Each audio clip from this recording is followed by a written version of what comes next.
Hola mis estudiantes de grado 11, en esta oportunidad les vengo a hablar sobre la resistencia eléctrica.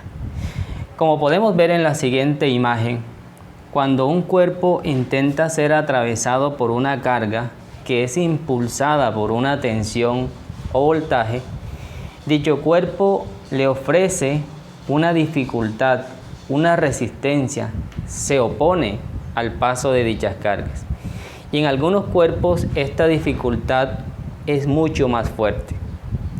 Así que nos pudiéramos preguntar, ¿de qué factores depende esta dificultad que presentan los cuerpos al paso de las cargas eléctricas? Los invito a descubrirlo a partir de lo que ya se conoce. Hasta ahora lo que se sabe es que la resistencia eléctrica, como podemos ver en la siguiente fórmula, depende básicamente de dos factores. Un primer factor, que lo vamos a simbolizar con la letra griega Rho, se le conoce con el nombre de resistividad, y que lo vamos a medir en ohmios por metro. La resistividad es una característica propia de los cuerpos, que depende básicamente de su estructura interna, de su estructura molecular. Y como podemos observar en la fórmula, notamos que esta resistividad es directamente proporcional con la resistencia. ¿Y eso qué significa? Significa que cuando el valor de la resistividad es pequeño, entonces la resistencia será pequeña. Y cuando el valor de la resistividad es grande, entonces la resistencia también será grande.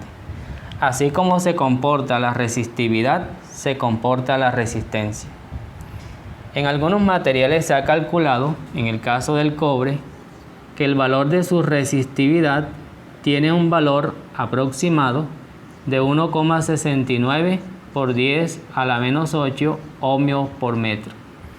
Es un valor bastante pequeño, como podemos notar, lo cual explica por qué razón el cobre es un buen conductor, ya que la resistividad es contraria a la conductividad. Y en el caso del vidrio, la resistividad del vidrio tiene un valor que oscila entre 10 a la 10 a 10 a la 14 ohmios por metro, lo cual notamos que es un valor bastante grande, y eso explica por qué razón el vidrio es un buen material aislante. Ahora bien, la resistividad es sensible a los cambios de temperatura. De hecho, en algunos materiales como los metales, cuando la temperatura aumenta, el valor de su resistividad también aumenta.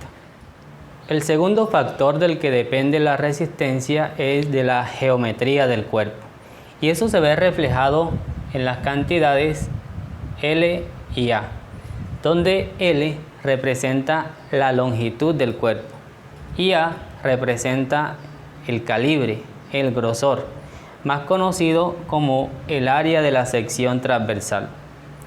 Así que nos podemos preguntar, ¿qué relación hay entre L, A y R? Incluso a manera de ejemplo podríamos decir, si yo tengo un alambre más largo y uno más corto, ¿cuál de los dos conduce mejor la corriente? O también, si los dos alambres tienen la misma longitud, pero uno es más grueso que el otro, ¿cuál de los dos presenta mayor dificultad al paso de la corriente eléctrica? Vamos a descubrirlo a partir de la relación que hay entre estas tres cantidades. Por ejemplo, si yo intentara unir a R con L, lo haría perfectamente a través de una línea horizontal. Cuando dos cantidades se pueden unir a partir de una línea horizontal, se dice que dichas cantidades son directamente proporcionales. ¿Y eso qué significa? Como ya lo dijimos en el caso de la resistividad y la resistencia, cuando L es pequeña, entonces la resistencia será pequeña. Y también cuando L es grande, entonces la resistencia será grande. Así que cuando una aumenta, la otra también aumenta. Y cuando una disminuye, la otra también disminuye. Por lo tanto, volviendo al ejemplo de los alambres, el alambre que es más largo tendrá una mayor resistencia. Y el alambre que es más pequeño tendrá una menor resistencia. Y si lo pensamos bien, la idea es bastante lógica, porque en el caso de un alambre largo, cuando las cargas quieran ir de un punto a otro, tendrán que desplazarse una mayor distancia. Y en el caso de un alambre pequeño, el desplazamiento será más pequeño y por lo tanto mucho más fácil. Ahora veamos la relación que hay entre R y A. Si nosotros intentáramos también unir a R con A, lo podríamos hacer mediante una línea oblicua. Cuando dos cantidades se pueden unir a través de una línea oblicua, se dice que las cantidades son inversamente proporcionales. ¿Y eso qué significa? Significa que cuando la A es pequeña, entonces la R será grande. Y también cuando la A es grande, entonces la R será pequeña. Así que cuando una crece, la otra disminuye y viceversa.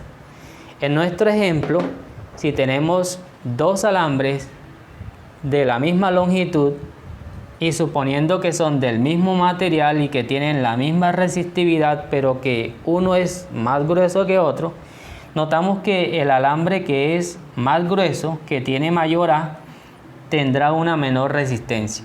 En cambio, el alambre que tiene un calibre más delgado tendrá una mayor resistencia.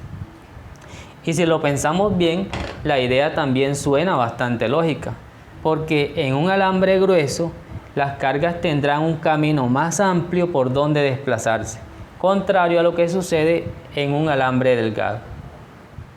Finalmente, es importante mencionar que estos alambres gruesos son los que se utilizan para la acometida eléctrica de nuestras viviendas, los que están en el exterior de nuestra casa y que vienen desde el transformador hasta el contador de nuestra vivienda.